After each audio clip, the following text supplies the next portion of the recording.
Hey, what's going on, guys? Sean Mitchell here with another video about Tesla. In this one, I want to talk about regenerative braking. Now, I touched on this in a previous video in regards to winter driving in snow, and how regenerative braking benefits you. It's one of the best things about the Tesla when driving in snow. But I want to kind of scale it back and talk a little bit more general about regenerative braking. So again, the purpose of regenerative braking in a Tesla and every electric car that I know of is when you take your foot off of the accelerator, it's using that friction and energy to send back into the battery and charge it. But there are also several other benefits to regenerative braking. And I want to talk a little bit about those because it can be really helpful when considering buying an electric car, and in this case a Tesla.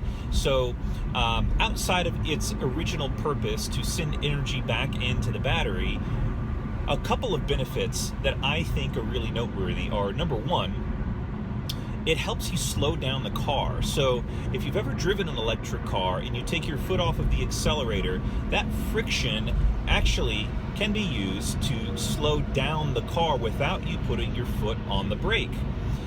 The nice thing about this is that it gives you quicker response time for slowing down. So you don't have to spend that half a second or split second to switch your foot from the accelerator to the brake pedal. You're just taking your foot off of the accelerator and it's already slowing down the car. Now, secondly, one of the additional benefits of regenerative braking when you're doing this is, by default, you will not use the brake pedal and the brakes as much. In fact, I would say, and I'm just anecdotally guessing here, but you probably use your brakes 90%, I would say between 70 and 90% less than what you do with a traditional car. And it's all because of that friction that takes place in the motor when you take your foot off of the accelerator and it starts to slow down. And thirdly, one of the other points that I think is valuable to note is that because you're not using the brakes as much, your brakes are going to actually last as probably the life of the car. In fact, I do not know of a Tesla owner who uses regenerative braking to its fullest that has had to replace their brakes. So one thing to note though, when you start using regen braking as a way to slow down the car, you do want to be mindful that you don't get a lot of buildup on the brakes. If you don't use your brakes that often, that can actually be a bad thing. So occasionally you do want to use your brakes to slow down your car at high speed. Now, you might be thinking, well, do you have to use your brakes at all? When do you use your brakes?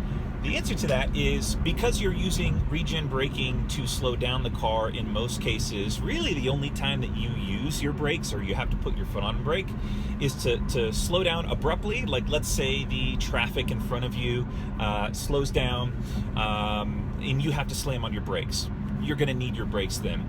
You'll also use your brakes in an electric vehicle when you have to come to a complete stop. So what will likely happen is you're going to use the regen braking to slow down the car, and when you're at, let's say, 5 miles an hour or less, you'll probably want to at some point put your foot on the brake to bring the car to a complete stop.